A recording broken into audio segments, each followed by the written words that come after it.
What would you learn about a mature buck if you could watch every move he made from midnight to midnight without him ever knowing you were there? I spent 3 weeks in January doing exactly that on my Ozark property in southwest Missouri.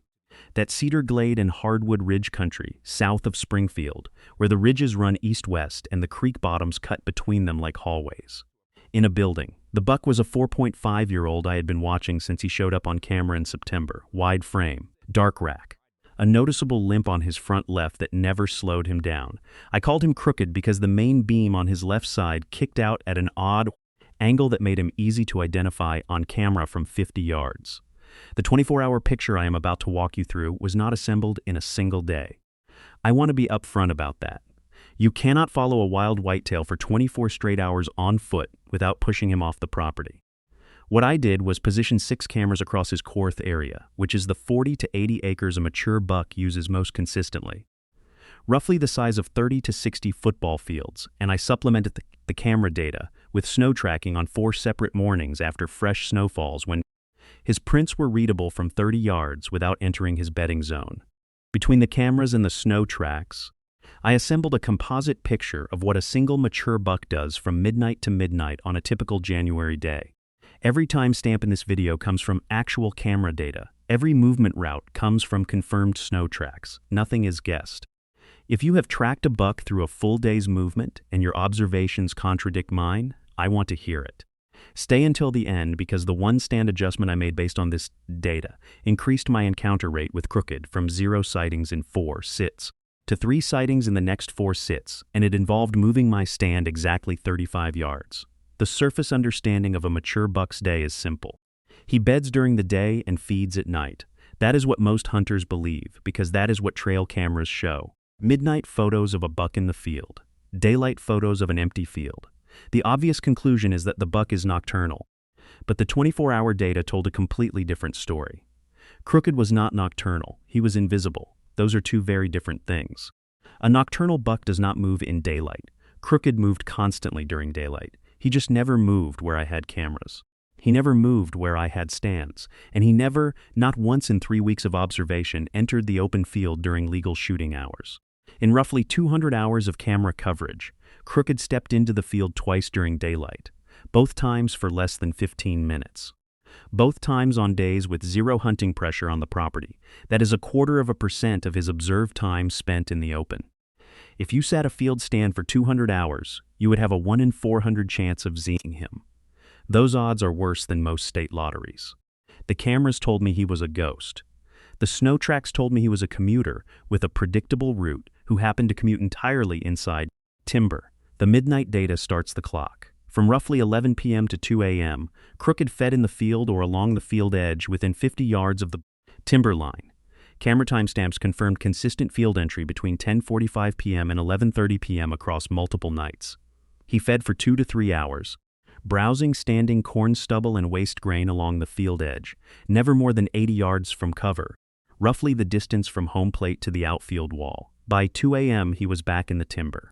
Between 2 a.m. and 5 a.m. he moved slowly through the creek bottom, roughly 400 yards of linear travel, about 4 football fields, browsing on honeysuckle, cedar browse, and whatever acorns the squirrels had not cleaned up. His pace was roughly 100 yards per hour during this period based on timestamps between 2 cameras positioned 200 yards apart. He was not traveling, he was feeding and moving. Eating his way through the creek bottom, the way you eat your way through a buffet line, slow, steady, covering ground, but not in a hurry.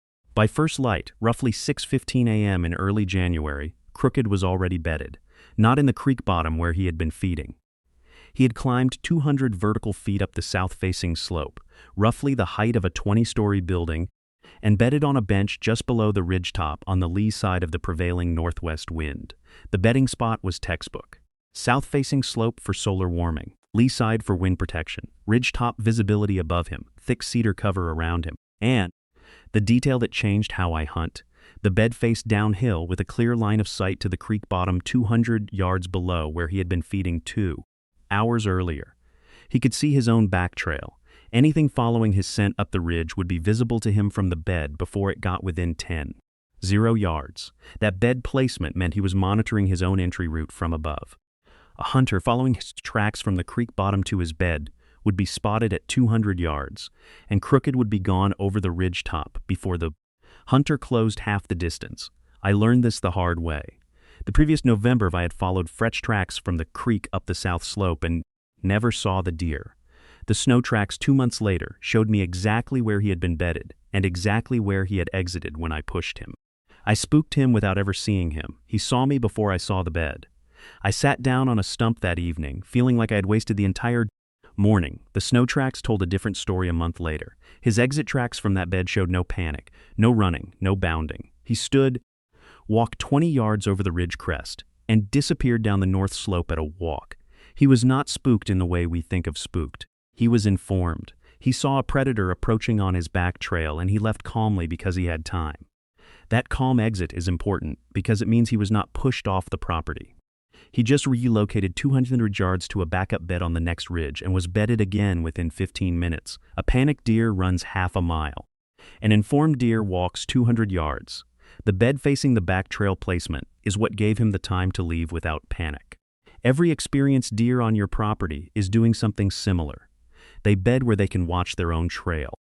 The stand that works on that deer is not on the trail leading to the bed. It is on the secondary trail 50 yards downwind that the buck uses as an escape route when something comes up the primary trail. I did not understand this until the snow showed me the whole picture. Quick pause here. Everything I just walked through, and 100 more tricks like it, is sitting inside the Buck Hunter's Bible, 2026 edition. 280 pages of the stuff that actually puts deer on the ground, and right now if you grab it, I am throwing in the 30-day opening day roadmap completely free. That is a 60-page day-by-day preseason plan that walks you from the first scout to opening morning, so you start this season ahead of every other hunter in the woods. Link in the description, QR code on screen. This is the season you stop guessing. If you have ever followed fresh tracks to a bedding area and the deer was gone when you arrived, this is probably what happened. The midday data was where the real surprises started. Most hunters assume bedded buck stays in one spot from sunrise to sunset. Crooked did not. Between 8 a.m. and 2 p.m., my cameras recorded him standing, repositioning, and rebedding 4 times in a single day. Each repositioning was short, 20 to 40 yards, roughly the distance across a 2-car garage to the length of a bowling lane. He was not relocating, he was adjusting. On mornings with a northwest wind, he bedded on the southeast side of the ridge. When the wind shifted to a more westerly direction around 10 a.m., he stood, walked 30 yards south, and rebedded with the new wind at his back and his face pointing into a different approach corridor. He was adjusting his bed placement to maintain wind advantage as conditions changed through the day. I did not discover this on my own. A buddy who has been doing this kind of observation work for longer than I have pointed it out after I showed him my camera timestamps and snow track maps. He said every mature buck he has ever tracked in detail does this. The midday wind shift is predictable on most terrain because morning thermals, which are the gentle downhill air currents caused by cool air sinking, transition to afternoon thermals, which are uphill currents caused by warm air rising, at roughly the same time every day on the same slopes. A buck that beds on the southeast side of a ridge during the morning cool air phase will reposition to the south side as the thermal shifts to an uphill pattern in the afternoon. He is not reacting to the wind. He is anticipating it because he has felt the same shift on the same ridge every day of his life. I have a buddy who hunts the Arrowhead region of northeast Minnesota, that boreal spruce and birch country along the Iron Range, where the terrain is flatter and the deer bed in thick spruce bogs during winter. He observed the same midday rebedding behavior in a buck he tracked through fresh snow over multiple days. The Minnesota buck repositioned 3 times between 9 a.m. and 1 p.m., each time shifting 15 to 25 yards to maintain wind advantage. 2 properties.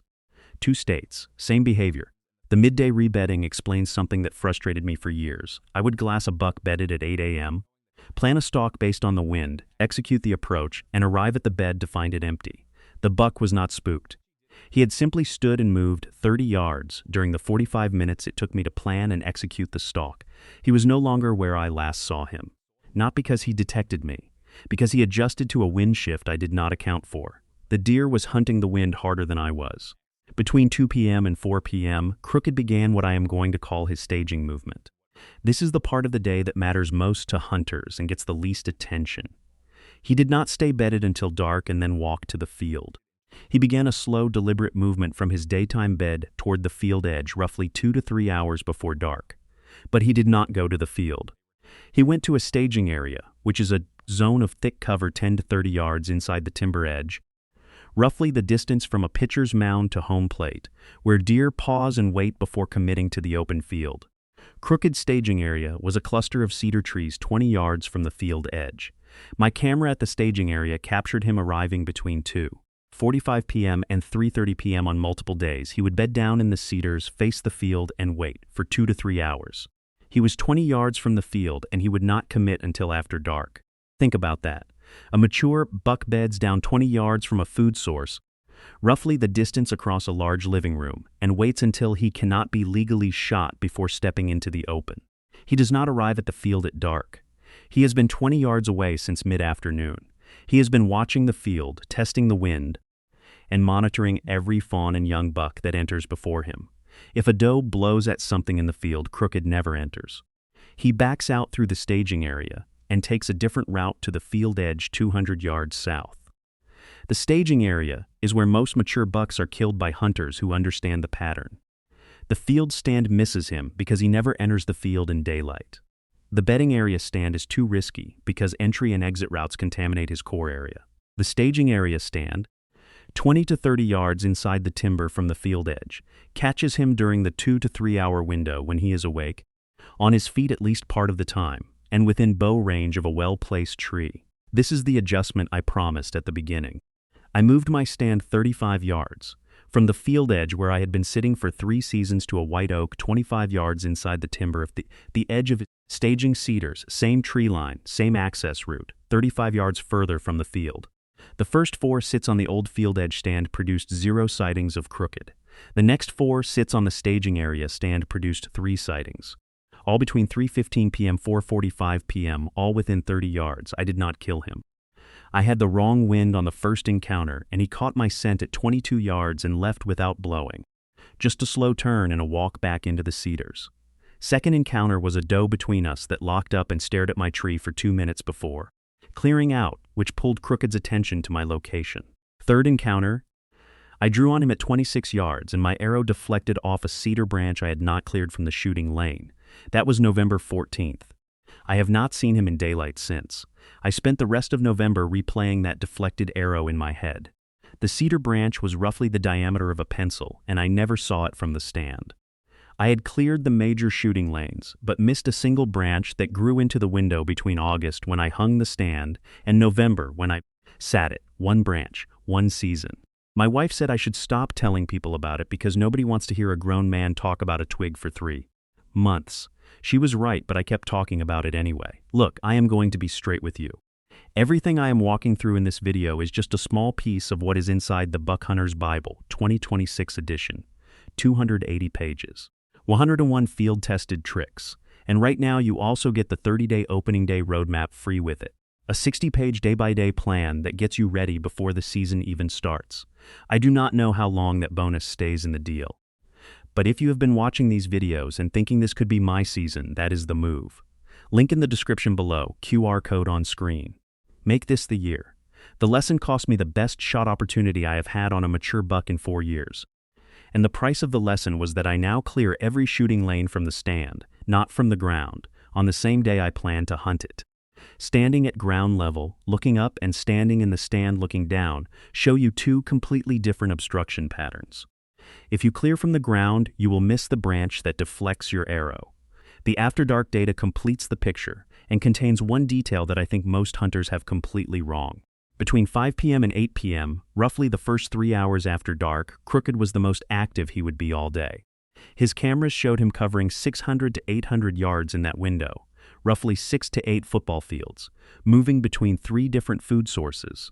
The field edge, a persimmon flat 200 yards south, and a honeysuckle thicket along the creek. He was not just feeding, he was patrolling, checking scrapes, working rubs, moving through his home range with purpose and speed. His pace during this window was roughly 300 yards per hour compared to 100 yards per hour during his midnight browse. The first 3 hours after dark were his rush hour. A buddy who hunts the western South Dakota prairie breaks. That short grass and creek bottom country east of the Black Hills where the terrain is open and the deer are visible from a mile away with good glass. Confirmed similar behavior.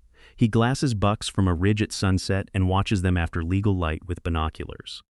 He said the biggest bucks on his property make their longest daily movements in the first 90 minutes after dark, covering 400 to 600 yards in straight-line travel before settling into a feeding pattern. His observation matches mine. The mature buck's active peak is not midnight. It is the hour immediately after you climb out of your stand and drive home. That information changed my late-season strategy. I started sitting until the absolute last minute of legal light instead of climbing down 15 to 20 minutes early to beat the dark. On 2 occasions, that extra 15 minutes of sitting caught Crooked on his feet, moving through the staging area at last light, heading toward his evening patrol route. Neither encounter produced a shot. But seeing him at all confirmed that the window exists, and it opens in the last minutes of the day, not the first minutes of morning like most hunting content suggests. The morning data backs this up. Crook's morning displacement, the total distance he covered from his nighttime feeding area to his daytime bed, was roughly 800 yards on average. His evening displacement from bed to the staging area was only 250 yards. The morning move was 3 times longer than the evening move, because he was returning from food sources that were further from his bed. His evening move was short because the staging area was already close to his bedding ridge. A morning hunt intercepting his 800-yard return route gives you roughly 3 times more terrain to work with, but the timing window is tight. First light to about 30 minutes after sunrise because he moves fast. An evening hunt at the staging area gives you a smaller interception zone, but a 2 to 3 hour window of him being nearby. I am an evening hunter. I have been for 20 years. My notebook shows that roughly 70% of my mature buck encounters have occurred between 3 p.m. and last light. Morning hunts produce more total deer sightings for me, does and young bucks moving to bed, but the mature buck sightings cluster in the afternoon. Part of that is probably because mature bucks on my Ozark properties tend to bed on the same ridge systems where I hunt, which means morning entry is difficult without contaminating the bedding area. Evening entry from the field side is cleaner, because the deer are bedded uphill and my approach stays below them on the wind. Your property may be different. A friend who hunts the western South Dakota prairie breaks. That short grass and creek bottom country east of the Black Hills, where the terrain is open and the wind is constant, kills most of his mature bucks in the morning, because the open terrain lets him see bedded deer from a mile away and plan approaches based on topography. His morning encounters outnumber his evenings roughly 3 to 1. Same deer species, different terrain, different strategy. I will take the longer window over the bigger zone every time because I make fewer mistakes when I have more time. But a morning hunter with a good entry route that avoids the return trail could catch Crooked on the move during that 800-yard commute. Different strategy. Same buck. Both valid. If you have tracked a mature buck through a full day's movement and your data contradicts anything I just described, leave it below. Every buck is different and I am describing one deer on one property. But the patterns: bedding with a view of the back trail, midday re-bedding to adjust for wind shifts, staging 20 yards from food sources for hours before committing, and the post-dark activity peak showed up on 2 other properties in different states from buddies running similar observation programs. 3 properties is not proof. But when 3 deer on 3 different pieces of ground in 3 different states do the same things at roughly the same times for the same apparent reasons, I stop calling it coincidence and start calling it behavior. Crooked is still alive. His cameras confirmed him on the property this past March in velvet, with what looks like a wider frame and the same crooked left beam. I am going to hunt him again this November from the same staging area, stand with a cleared shooting lane and a better wind forecast. Whether I kill him or not, watching him taught me more about how a mature buck uses a property than 25 years of sitting in trees and hoping for the best. The deer was not nocturnal. He was 20 yards away the whole time. I was just looking in the wrong direction.